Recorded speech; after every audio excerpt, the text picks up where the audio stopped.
नालंदा की सड़कों पर इज्जत और आबरू लूटता रहा बीच बाजार में, और बिहार में नेताओं के द्वारा यह नारा लगता रहा कि हम बनेंगे मुख्यमंत्री, हम बनेंगे मुख्यमंत्री बिहार में। नमस्कार, मैं विमलेश कुमार और आप देख रहे हैं मेरा यूट्यूब चैनल बुलंद आवाज, और अगर फेसबुक पर देख रहे हैं तो विमलेश कुमार के नाम से मेरा चैनल है। सवाल है, जो सरकार जीरो टॉलरेंस नीति की बात करती है, जो सरकार सुशासन बाबू कहलाना अपने आप को चाहता है, उस सरकार के राज में बहन बेटियों के साथ उसके ही गृह जिला नालंदा में छेड़खानी किया जाता है। जबरदस्ती उसके इज्जत और आबरू के साथ खिलवाड़ करने की कोशिश की जाती है। सवाल सम्राट चौधरी से भी है। सम्राट चौधरी जी के कंधों पर, सम्राट चौधरी के हाथों में गृह मंत्रालय दिया जाता है ताकि बिहार में कोई भी बहन बेटी इस बात से भयभीत न रहे कि कहीं दरिंदों के द्वारा मुझे नोच कर खा लिया जाए। चाहे पटना की नीट की छात्रा की बात हो, चाहे नालंदा में इस बहन जिसका वीडियो मैंने दिखाया आपको, उसके साथ दरिंदगी का ये आलम हो। अपने आप को सुशासन बाबू कहलाने वाले नीतीश कुमार जी, आपको शर्म आनी चाहिए। सम्राट चौधरी जी, आपको लज्जा आनी चाहिए कि एक मुख्यमंत्री के गृह जिला नालंदा में बहन के साथ इस तरीके से हैवानियत होता है, बर्बरता होता है, तमाशबीन शहर होता है, तमाशबीन जमाना होता है। तमाशबीन शहर और जमाना कब होता है पता है?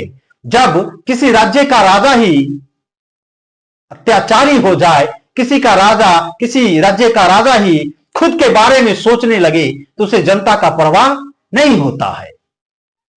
जो लोग ये कहते थे ना कि 2005 से पहले लालू राज में जंगल राज था, बहन बेटियों को दिन दहाड़े उठा लिया जाता था, कहां गई वो सरकार जो कहता था कि मैं सुशासन बाबू हूं? क्या हुआ पटना की नीट छात्रा के साथ? क्या हुआ नालंदा के इस बहन के साथ? क्यों अत्याचार किया गया? सवाल आपसे है मेरे लोगों, क्या आपने इसे वोट देकर सरकार में व्यवस्थित नहीं किया? प्रचंड बहुमत से इसे व्यवस्थित कर दिया कि इसने आपका ख्याल करना भी उचित नहीं समझा। सवाल ऐसा है मेरे दोस्त कि बिहार में जो सरकार है, वो सरकार समझती है कि 10,000 का प्रलोभन देकर इन माताओं और बहनों का वोट हमने ले लिया, अब इस माताओं और बहनों के लिए मेरी कोई जवाबदेही नहीं बनती है, चाहे उसका इज्जत रहे, चाहे उसका इज्जत लूट जाए। ऐसी मानसिकता बिहार के सरकार की हो गई है। घटना 1-2 दिन हो गया, कोई कार्रवाई नहीं होता है, अपराधियों का मनोबल बढ़ा हुआ है। अनंत सिंह जैसे कुख्यात दुर्दांत अपराधी को जेल से बेल मिल जाता है, तो बताइए, और वो दुर्दांत अपराधी आकर बाहर कहता है कि अगर नीतीश कुमार नहीं रहता तो चोर चुट्टा का राज रहता बिहार में, और नालंदा में बहन को के साथ दरिंदगी किया जाता है। इसका जवाब कौन देगा? क्या सम्राट चौधरी इसका जवाब देगा? क्या नीतीश कुमार जी इसका जवाब देंगे? आप कौन जवाब देगा? कौन इसकी जवाबदेही लेगा? क्या तमाशबीन वो जनता जो 10,000 का प्रलोभन लेकर ऐसे ऐसे लोगों को वोट दे देते हैं, वो इसका जवाबदेही लेगा? सवाल तो बनता है मेरे दोस्त।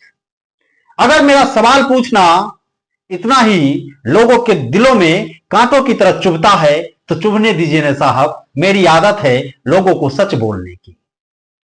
लोग कहते हैं कि सच बोलना भी एक गुनाह हो जाता है जब सामने कोई बलवान व्यक्ति हो। लोग कहते हैं कि सच बोलना भी गुनाह हो जाता है जब सामने कोई बलवान व्यक्ति हो। ज्यादा से ज्यादा क्या होगा?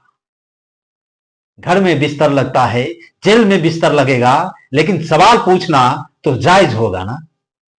किसी बहन के साथ अत्याचार हो जाएगा, आम आवाम चुप हो जाएगा, सड़कों पर सन्नाटा होगा, विपक्ष खामोश होगा, तो सवाल कौन पूछेगा? सवाल हमें ही पूछना होगा, सवाल आपको भी पूछना होगा।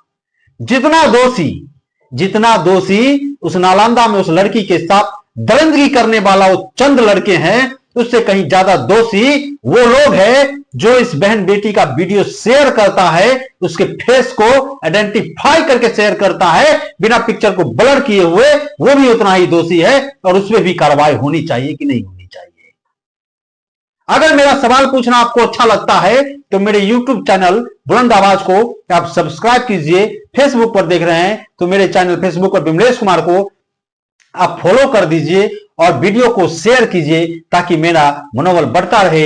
इसी तरह का बात बुलंद आवाज आप लोगों के समक्ष मैं बार बार रखता रहूं। इसी के साथ मुझे दीजिए इजाजत। जय हिंद, जय भारत, जय भीम, धन्यवाद।